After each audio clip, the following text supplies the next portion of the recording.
Hey guys, welcome back to Honeymotion. So in this episode today, I'm not going to do a tutorial, but I'm going to talk to you about how to get clients in the motion design industry, especially if you just started.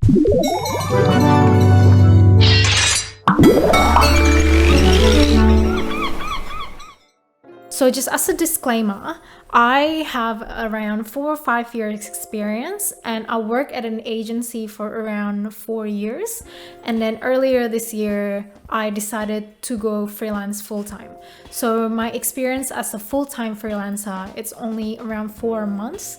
Before that, I did freelance on the side while I was doing my full-time job, but it wasn't much. It was not until this year that I do it full-time and more seriously. So I'm actually not fully experienced in this freelance industry, so I'm just gonna share to you what my experience is, but just take it with a pinch of salt. If you want a better advice on career and freelance, you might want to go to The Future by Chris Do or listen to Motion Hatch by Hayley Aikens. Alright, so the first thing is to create a showreel. So if you don't have a lot of work, I would suggest just create some personal project.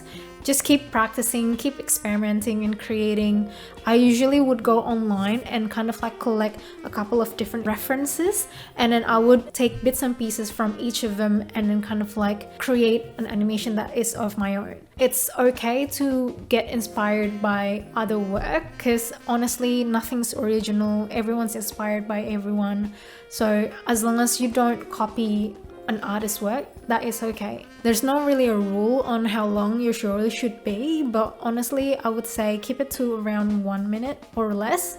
My own showreel is 48 seconds and I just try to condense all of my best work into less than 1 minute, because honestly, like studios and people, your clients, they wouldn't have time to watch like a 2-3 minutes of showreel. So it's best to just keep it as minimal as possible. And you want to only showcase your best work. Don't put all of your work that you've done in your entire life in your showreel. Just showcase your latest and best work. And also put the ones that would attract similar jobs. Like for example, if you want to apply for like 3D jobs, then you want to put 3D work in your showreel. And then I would suggest also build up your online presence, because I feel like as an artist, it's really good to have an online presence. I personally use Instagram and Vimeo, but I know a lot of other people who use like Twitter, Dribbble, Behance.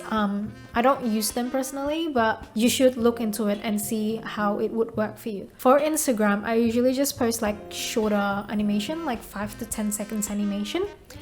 Because I feel like people on Instagram, they just want to scroll, so I just want to keep it short as possible. And for Vimeo, usually I put the full length of my animation. So for example, if I create a lyric video, I would put the full 3-minute film in Vimeo. And I would suggest use hashtags as well. It might be annoying when you use like a bunch of different hashtags, but honestly it works for me. When you use hashtags, you get other people to discover your work, especially when you just started. So I think it's good to use hashtags. Also join challenges online. For example, Monday's challenges, they have a theme every week and they let people use a certain color palette and then create a 5-second animation to that theme. And then if they like your work, they usually would repost it. So it's good for exposure as well. And then after that, start looking for jobs and opportunity. Some studios on the website, they would have a jobs tab and they would list all of the jobs that they have opening there.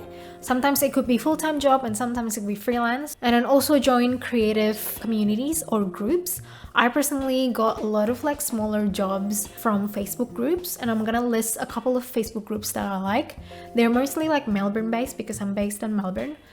So they're Melbourne Creative Network, Melbourne Motion, Asian Creative Network, and there's this group called Motion Graphics and Animation. They're by Motion Design School. I think they created it for their course alumni, but I've posted a couple of different things there that's not related to motion design school, and it's fine. And I've seen people post jobs in their groups as well, so I think it will be a good group. Join creative communities on platforms like Discord and Slack. Honestly, I don't join communities on those platforms much. I join on one on Discord, but I know there's like a bunch of creative communities out there on Discord and Slack. I also have a community on Parthian, so feel free to join if you want to meet other like-minded creatives or people who wants to learn motion design. And yeah, feel free to message me on Instagram. If you want to join, I'll give you the link. And then if you can't find any jobs online, you should just email studios. I read this book called The Freelance Manifesto. It's by Joey Kornman, the founder of School of Motion. He has a bunch of great advice for freelancers. We have like an in-depth guide on how to email studios, so I would recommend you to read that book. But basically, just email studios, look for their email online, and then just email them saying, you know, like, hi, just basically saying hi and introduce yourself as an animator. Put your show reel there.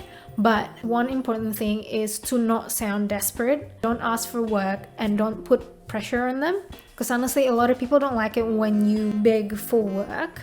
So just say hi, introduce yourself as an animator, saying like, you know, like, oh, if in the future you need an extra hand on animating, I'm letting you know that I'm out here. So basically you're not asking them to give you work, you're just letting them know that I'll be here if you need an extra hand on animation. After you send it, just wait. Honestly, not everyone will reply instantly and not everyone will reply at all. Don't get discouraged when someone not reply to your email. You can email them again maybe in like 6 months. It's gonna be better if even you have like an updated show reel to show them as well.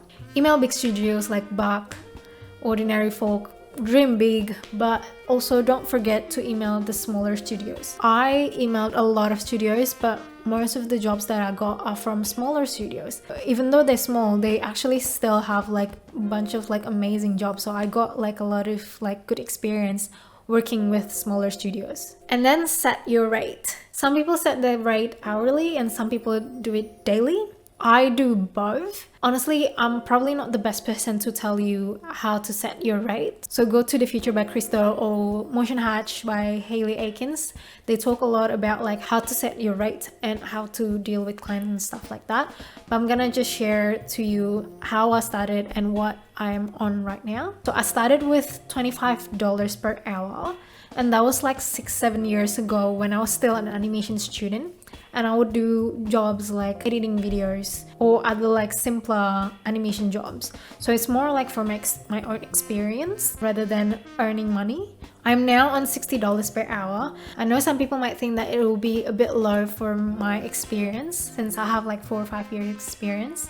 But the only reason why I set it to $60 per hour is because I've only been doing freelancing full-time for 4 months. So I just want to test the water and see how I go. But so far it's been okay. Although some people still think that it's a bit too high, but a lot of people think that it's doable. I know someone who charges like $90 per hour and we have similar experience. We went to school together. But I feel like she probably has better clients, she has better experience. So a lot of people know who she is. So it's okay for her to set the rate that high. For me, like I feel like I'm not there yet. And lots of time clients don't even have an animation budget. They might not understand what an 8-hour of work looks like. So you should be the one who set the standard. In my own experience, sometimes they would come to me and they would ask me my hourly rate or daily rate. And then they still have no idea on what does an hour of work looks like. If they don't know their budget, you can tell them this is what I can do for 1 day or 8 hours of work. If they don't have the budget, it's okay. You can tell them like I can do this quicker, like 4 hours of work, but the animation gonna be simpler. Sometimes like 1 minute animation could be cheaper than 30-second animation. It all depends on the complexity. It does depend on the duration, but it also depends on the complexity of the animation. So it's best to just kind of like ask your clients as much as you can. What are they expecting for this project? How long it is? Every single detail before you can quote them. Thanks so much guys for watching. I hope that helps someone out there. If you have any questions, please leave it in the comments below. Or you can connect with me on Instagram. I do repost your work on Friday as well if you create it with one of my tutorials. Yeah, also if you want to join my motion design community, feel free to message me on Instagram. I put my Instagram link in the description below. Thank you.